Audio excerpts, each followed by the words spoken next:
From pumpkin lanterns glowing on the doorsteps to kids shuffling around in homemade Donald Duck suits, Britain's Halloweens of the 60s and 70s were stranger, cheaper and more creative than you might imagine. Some costumes were spooky, others hilarious, and a few so odd you'd never believe they once knocked on your nan's door. Stick around, because before the end you'll see the most bizarre tradition of them all, one that lit up entire streets and has been almost completely forgotten. The witch, Cora Punchier. A crooked hat, a long black cloak and a broom cobbled together from sticks, the witch was everywhere on British Halloweens. Kids grinned through painted green faces, parents adjusted wobbly hats, and paper bags rustled with sweets. It wasn't about vulnerable fright. It was folklore brought to life, a story every child could step into. And just as the witches vanished into the shadows, another costume, simple, cheap, and instantly recognisable, floated onto the scene. The ghost quarter, Spielzer, a white sheet with 2 eye holes. Nothing fancy, but it worked. Children shuffled down cobbled streets, whispering trick or treat, sheets tripping at their feet.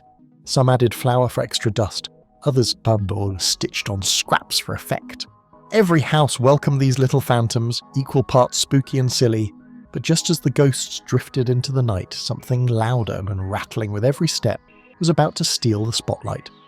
The bony skeleton, the scratch of marker on black cloth, the careful cutouts of white paper bones, the tiny rattles sewn into sleeves. Skeletons weren't just costumes, they were little works of art. Children shuffled down autumn streets, their bones clattering softly with each step, so laughter mingling with the crisp night air. Parents peeked from windows, smiling at costumes crafted from scraps and imagination, each one unique. It wasn't just about fright, it was about rhythm. Every step made a tiny percussion, turning streets into playful graveyards filled with energy, anticipation, and candy-laden pockets. If you're enjoying these forgotten Halloween tales, make sure to subscribe and follow along for the next spooky story.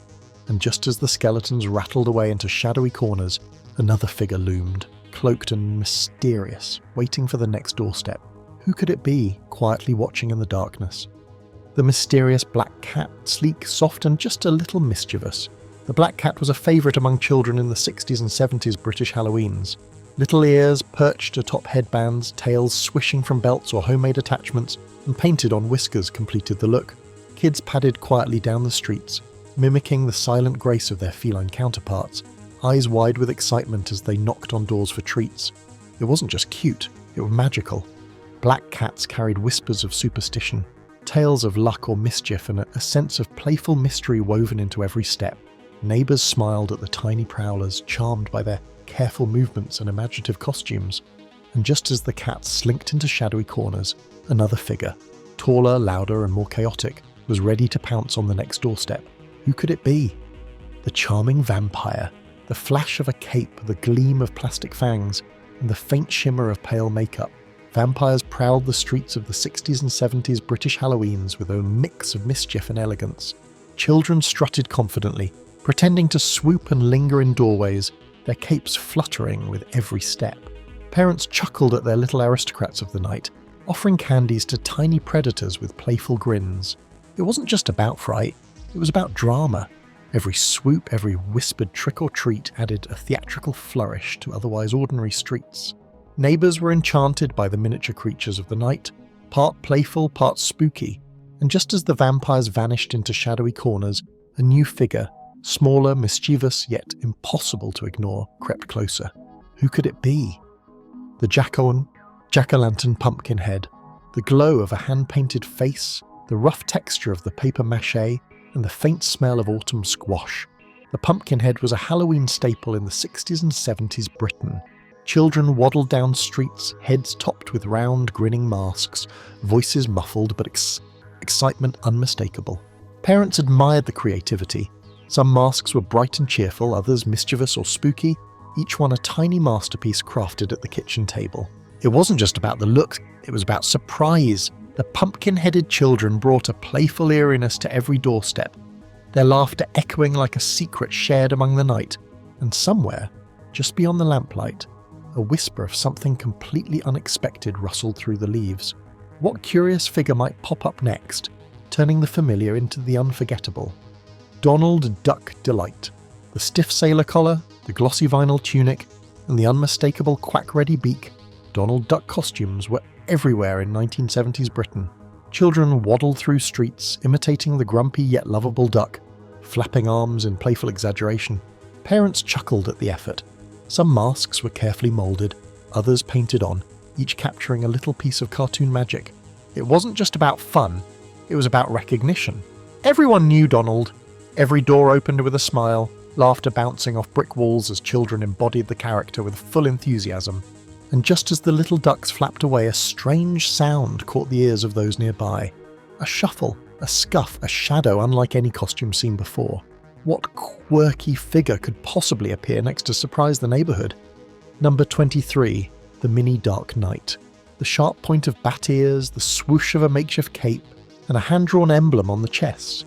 Batman costumes brought comic book heroics to 60s and 70s British streets. Children crept along pavements, crouching behind walls, imagining every doorway as Gotham, voices low, eyes alert. Parents peeked through curtains, smiling as tiny vigilantes leapt from step to step, capes fluttering with the thrill of pretend adventure. It wasn't just about dress-up, it was about daring. Every shadow became an ally, every doorstep a mission, and every laugh a sign of triumph in tiny adventures. And as the mini Batman disappeared into the evening glow, a flicker of something bright and unexpected caught the corner of an eye. What dazzling character could steal the scene next? The little outlaw. The swoop of a green tunic, the jaunty tilt of a feathered hat, and a cardboard bow slung over the shoulder. Robin Hood was a favourite for imaginative children in the 60s and 70s Britain. Kids darted between lampposts and hedges, imagining themselves stealing from the rich and giving to the poor, every step a tiny act of heroism. Parents smiled as their little outlaws practiced careful aim with pretend arrows, creativity and playfulness mingling in every movement. It wasn't just about adventure, it was about mischief and storytelling. Each doorway became a castle, every street a forest of possibility, and just as the little outlaws melted into shadows, a strange flicker of something glittering and unexpected danced across the path. Who or what would appear next to steal the show? The tiny buccaneer, the snap of a striped bandana, the glint of a toy sword, and the mysterious patch over one eye. Pirates were a beloved choice for children in the 60s and 70s British Halloweens. Little adventurers marched confidently down streets, imagining hidden treasure behind every garden gate, voices full of mock bravado.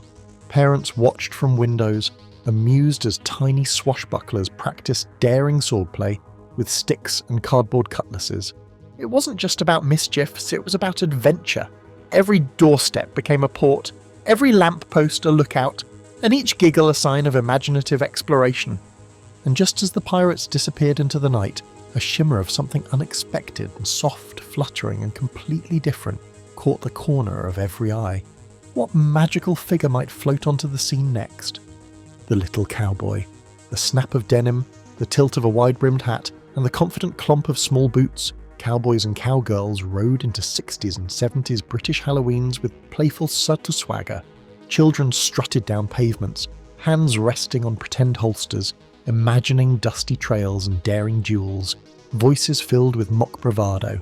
Parents smiled from doorways, amused by these tiny adventurers channeling the Wild West with every careful step. It wasn't just about play, it was about attitude. Each street corner became a frontier, every doorstep a saloon, and each laugh a sign of spirited imagination. And just as the cowboys tipped their hats and disappeared, a glimmer of something soft, mysterious, and utterly unexpected stirred nearby. Who or what would step into the spotlight next? The little fairy, the shimmer of tulle skirts, the delicate flick of wings, and a sprinkle of imagination in every step. Fairies danced through the 60s and 70s British Halloweens like tiny bursts of magic.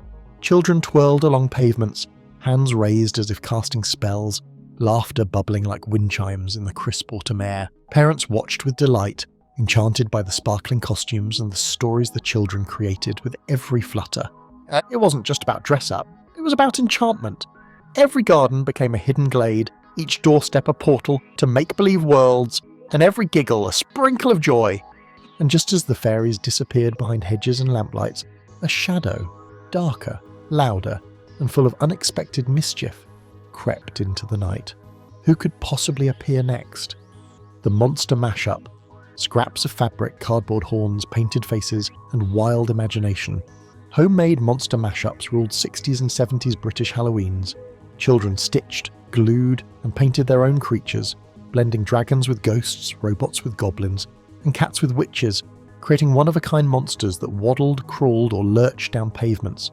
Parents peeked through windows, amazed at the creativity and playful chaos filling the streets. It wasn't just about fright, it was about invention. Every step, every squeak or groan brought a new, unpredictable story to life, and each costume reflected the boundless imagination of its tiny creator. And just as the monsters vanished behind hedges, a faint shimmer of light and an echo of laughter hinted that the next Halloween might bring a creation even wilder than anyone could imagine. The colourful clown, the swirl of rainbow paint, the exaggerated grin, and the wobble of oversized shoes. Clowns were a carnival of fun on 60s and 70s British Halloweens. Children paraded down streets, arms flailing, laughter spilling from behind painted faces, as parents peeked from windows, enchanted by the chaos and creativity. It wasn't just about silliness, it was about surprise. Each tumble, each honk, made ordinary pavements feel like a stage, and every giggle echoed with mischievous delight. And just as the clowns disappeared around the corner, a soft metallic jingling sounded from the darkness. Different from any costume before. What unusual character could be hiding in the shadows, ready to make its entrance? The ghostly bride, the whisper of a flowing white dress, the delicate veil brushing tiny hands, and the soft shimmer of pale, spooky makeup. The ghostly bride glided through the 60s and 70s British Halloweens like a dream, caught between fright and fantasy. Children tiptoed down streets, careful not to let the veil drag, giggling as they imagined haunted mansions and secret midnight weddings. Parents smiled at the elegance, the tiny ethereal figures floating past doorsteps, a mix of eerie and enchanting. It wasn't just about being spooky, it was about storytelling. Each step told a tale, each flutter of fabric a whisper of imagination. And just as the brides faded into the lamplight, a soft scratching came from the garden gates, hinting at a new character nobody expected. The little zombie. The tear of fabric, smudged grey makeup and carefully drawn scars. Zombies shuffled through 60s and 70s British Halloweens with slow, dramatic flair. Children dragged their feet down pavements, groaning playfully, pretending to search for brains while parents peeked from windows, amused by the eerie yet imaginative display. It wasn't just about fright, it was about transformation. Ordinary kids became creatures of the night. Streets turned into playful graveyards, and each stumble carried a laugh of shared mischief. And just as the zombies disappeared behind fences and hedges, a sudden glimmer of movement caught the eye. Something small, swift and utterly unpredictable darted across the street. Who or what could it be, ready to surprise Halloween wanderers? The little shaman, beads rattled, feathers swayed, and painted faces glimmered under autumn streetlights. The witch doctor or shaman added an exotic spark to 60s and 70s British Halloweens. Children stomped and twirled, pretending to cast spells or perform mysterious rituals, while parents peeked from windows, fascinated by the imaginative, colourful displays. It wasn't just about dress-up, it was about storytelling. Each rattle, each careful step turned ordinary pavements into tiny enchanted worlds. Neighbours smiled at the creativity, the way simple scraps and paints transformed kids into little practitioners of ancient magic. And just as the shamans disappeared behind garden gates, a faint trail of sparkling dust led toward the next doorstep. What magical visitor could be waiting there, ready to surprise and delight everyone? The little mad scientist, the crisp white lab coat, the oversized glasses and wild, untamed hair. The mad scientist was a quirky favourite of 60s and 70s British Halloweens. Children shuffled down pavements, carrying makeshift test tubes or bubbling concoctions, voices full of dramatic experiments gone wrong. Parents peeked through curtains, amused at the creativity and theatrical flair, tiny geniuses turning ordinary streets into laboratories of imagination. It wasn't just about chaos, it was about invention.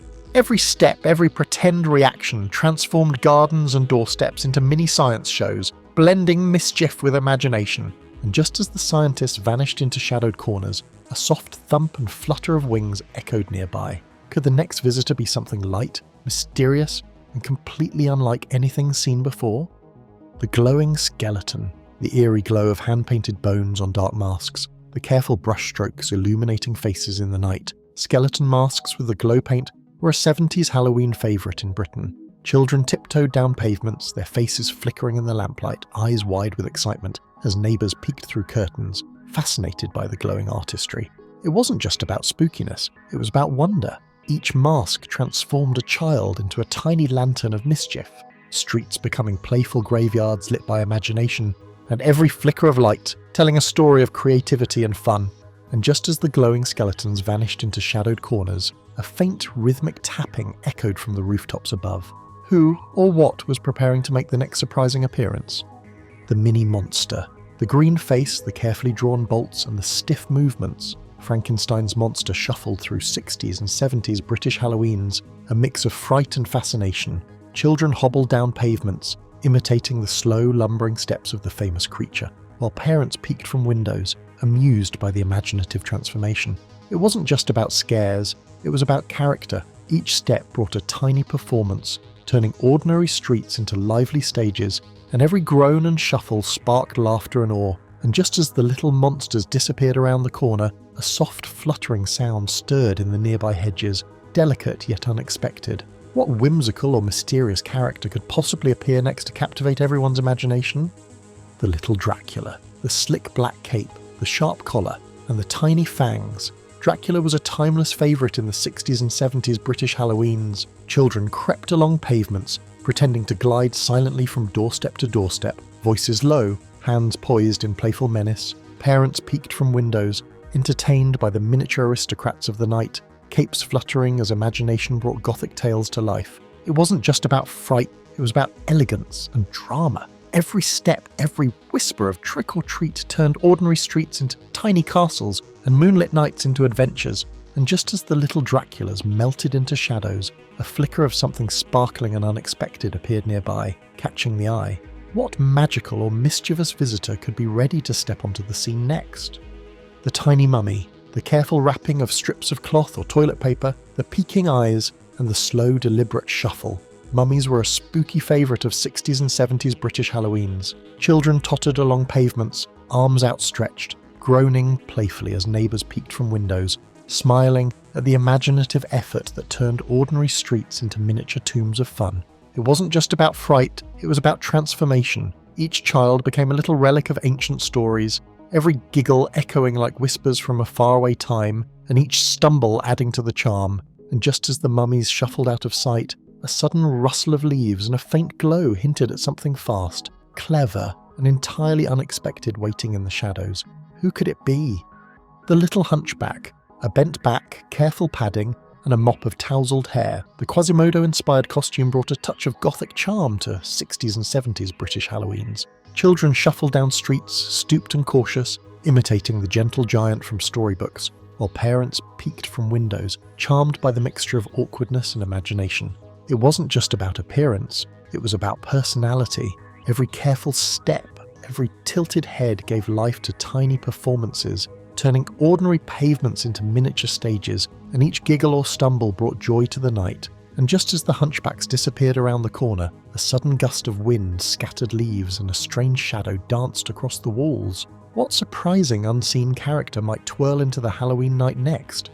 The little raggedy doll. Patchwork dresses stitched from scraps, painted on eyes, and yarn hair tied into uneven braids. Raggedy dolls waddled through 60s and 70s British Halloweens with charm and whimsy. Children tottered along pavements. Small hands clutched homemade dolls or props, voices filled with playful squeaks and laughter. Parents peeked from windows, enchanted by the creativity and the way an imagination turned simple fabric into tiny living characters. It wasn't just about cuteness, it was about personality. Each tilt of the head, each uneven step made the streets feel like a miniature world of storybook characters come to life. And just as the raggedy dolls disappeared into alleyways, a faint creak and shimmer in a nearby doorway suggested that the next visitor would move in a way no one could predict. The little jester. The jingling bells on a brightly patterned tunic, the playful hat with dangling points, and painted cheeks full of mischief. The minstrel or medieval jester danced through the 60s and 70s British Halloweens with infectious energy. Children skipped and twirled along pavements, performing tiny tricks and tumbling with laughter. while parents peeked from windows, amused by the colourful chaos and spirited antics. It wasn't just about fun, it was about performance. Every skip, every bow turned ordinary streets into miniature stages, and each giggle echoed like music in the crisp autumn air. And just as the little jesters vanished around the corner, a sudden ripple of shadowed movement along the rooftops hinted that the next visitor might descend in a way nobody expected. The Victorian ghost. Flowing white gowns, pale makeup and long, ethereal veils, the classic Victorian ghost drifted through 60s and 70s British Halloweens with a haunting elegance. Children floated along pavements, gliding silently as if the streets themselves were their stage, while parents peeked from windows, captivated by the spectral grace and imagination behind every costume. It wasn't just about spookiness, it was about atmosphere. Each step, each sway of fabric transformed ordinary lanes into misty miniature graveyards, and every whisper of a giggle echoed like a secret from another time.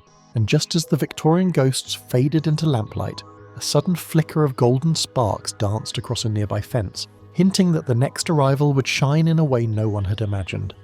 The tiny space explorer. Tinfoil, cardboard and shiny paint transformed children into miniature robots and space explorers during the 60s and 70s British Halloweens. Boxy helmets, drawn-on buttons, and imaginative gadgets turned ordinary streets into distant galaxies as little astronauts and robots marched with careful precision. Parents peeked through the windows, delighted by the creativity and playful ingenuity of these tiny pioneers of the night. It wasn't just about futurism, it was about adventure. Each step became a mission, every stumble a daring encounter, and every laugh a signal of exploration. And just as the robots trundled out of sight, a faint melodic hum echoed from above, promising that the next visitor might arrive in a way no one had ever dreamed. Little heroes and heroines, bright red cloaks, flowing skirts, and tiny crowns brought fairy tales to life on 60s and 70s British Halloweens. Children skipped and twirled down pavements, pretending to dodge wolves, kiss princes, or rescue kingdoms, voices full of excitement and imagination. Parents peeked from windows, enchanted by the creativity and charm, watching their streets turn into storybook lands for one magical evening. It wasn't just about costumes, it was about storytelling. Every gesture, every careful step turned ordinary streets into enchanted forests and castles, and each giggle became part of a shared adventure. And just as the little heroes and heroines vanished behind hedges, a soft whisper of wind carried a scent, sweet, mysterious, and unknown. What unexpected character might emerge next to add a new twist to the night? The little menagerie, pointed ears, whiskers, and painted noses, children transformed into cats, dogs, lions, and other animals for 60s and 70s British Halloweens. Simple masks and homemade touches brought ordinary streets to life, as little paws padded along pavements and tiny tails swished with every step. Parents peeked from windows, smiling at the creativity and the playful energy that turned each neighbourhood into a miniature zoo for one magical night. It wasn't just about cuteness, it was about imagination. Each movement, every soft purr or bark, created a world where children became creatures of wonder and mischief. And just as the little animals scattered into shadowed corners, a sudden flash of glitter and a strange melody suggested the next visitor would arrive in a way no one had seen before. The skeleton lanterns, the crackle of paper mache, the careful brush strokes of white bones, and the soft glow of a candle inside. Skeleton lanterns lit up 60s and 70s British Halloweens with a warm, flickering charm. Children gathered around kitchen tables, shaping, painting, and assembling each lantern, laughter mingling with glue and paint. Parents watched proudly as ordinary scraps became tiny masterpieces, ready to illuminate the streets at night. It wasn't just about light, it was about tradition. Each lantern carried creativity, effort, and a sense of community, turning neighbourhoods into magical pathways of flickering skeletons. And as the last lanterns glowed and shadows danced on walls, the spirit of those Halloweens lingered, a reminder that imagination, craft, and shared wonder were the true magic of the night. From glowing papier-mâché pumpkins to tiny homemade monsters, these forgotten Halloween traditions remind us how imagination and creativity turn simple materials into magical, memorable nights. If you enjoyed this journey through Britain's past Halloweens, don't forget to subscribe for more stories of quirky costumes, spooky fun, and nostalgic traditions waiting to be rediscovered.